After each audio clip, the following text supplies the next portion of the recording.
Bueno, en realidad el servicio de psicología funciona en la institución desde antes de la pandemia y hacíamos una visita al internado en general desde antes.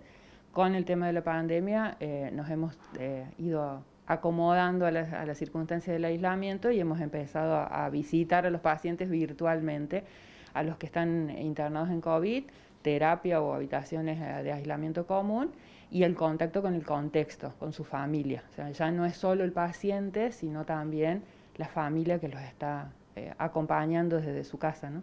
Cuando están en terapia o cuando están aislados, lo hacen a través del celular, a través de la tecnología. Usamos la tecnología, sea un mensajito de texto o WhatsApp, lo que el paciente por ahí nos habilite o el teléfono nos permita, y después o la llamada común o la videollamada en el caso que sea necesario y el paciente esté dispuesto y lo necesite. Nos hemos como acomodado a eso, ¿no? ¿Qué es lo que más están advirtiendo? ¿Qué es lo que han visto? ¿Cuál es la reacción? ¿O cómo se siente el paciente que tiene coronavirus y que está internado? Principalmente lo que más aparece es el miedo. A ver, el hecho solo de estar internado supone una fuente de estrés muy grande.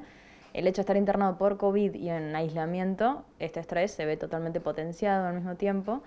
El miedo es la principal emoción que aparece, mucha incertidumbre, por ahí mucho desconocimiento. Este año por ahí nos ha sucedido que hemos podido comunicarnos más con los pacientes que el año pasado por la franja etaria que hoy es la que está internada, que es personas más jóvenes. Entonces nuestra conversación, nuestras intervenciones con ellos es muchísimo más fluida. Pero principalmente esto, miedo, incertidumbre, angustia.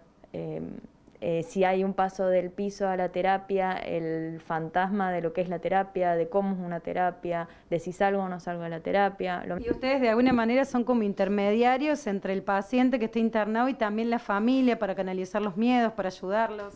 Nosotros estamos nexo entre tanto el paciente y la familia, como también entre el paciente y a veces el personal médico. A veces nosotros estamos en contacto constante tanto con el paciente, con la familia, como también con los médicos, para nosotros también saber cuál es la situación del paciente a nivel clínico, saber a qué nos estamos enfrentando, cómo está evolucionando ese paciente, ¿De qué se agarran o de qué mecanismos para poder ayudarlos a los pacientes fundamentalmente? Creo que lo más importante es utilizar los propios recursos del paciente y de su familia, ¿no? Los recursos emocionales, me refiero, que tiene cada uno para poder afrontar diferentes situaciones. La capacidad, y a veces si es, no sé, apegado a la religión, es desde ese lugar, si es una persona muy positiva, recurrir a eso, si tiene otra familia en la que por ahí pensar y preocuparse, como usamos lo que ellos van teniendo y el trabajo nuestro por ahí es ir rastreando eso en cada paciente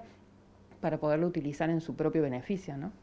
También otra de las intervenciones que hacemos cuando un paciente muere es también por ahí por acompañar a la familia también en el proceso de duelo, que eso también es súper importante, que nosotros al generar un vínculo con la familia desde el momento que el paciente se interna, ahí también es donde nosotros tratamos de intervenir y estar presentes para poder contener o poder guiar en cómo ir elaborando este proceso de duelo que también está sucediendo. También está la situación de decir, me cuidé mucho, no puedo entender por qué estoy acá, como algo de negación al comienzo. Claro, sí, sí, también pasa, porque hay pacientes que sí saben dónde se contagiaron y cómo se contagiaron, y otros que dicen, me cuidé un montón, no salí de casa y sin embargo me contagié. Entonces, a veces es la negación y a veces es un poco el enojo de la situación, de me tocó a mí y me enoja esto. Pasan por muchas situaciones, digo, la incertidumbre, el miedo y a veces también la negación y decir, bueno, de acá salgo y ya está y no me pasa nada. Otros que en algún punto se deprimen y se sienten más como derrotados y esta sensación de no sé si voy a salir aparece más. Es como que van fluctuando por ahí un poco las emociones y bueno, el trabajo nuestro es eso, ¿no? Irlas dando un lugar de albergar, digamos, esas emociones, ¿no? Que tengan un espacio donde se puedan decir esas cosas, porque a veces por no preocupar a mi familia o un padre que está afuera, pero para no preocupar a su hijo, no le dice cuán nervioso o cuán asustado está, y nos usa a nosotros de lugar de reservorio de ahí, de todas esas emociones. Una batalla que comienza a ganarse una vez que de alguna manera el paciente pasa de la terapia a la habitación común.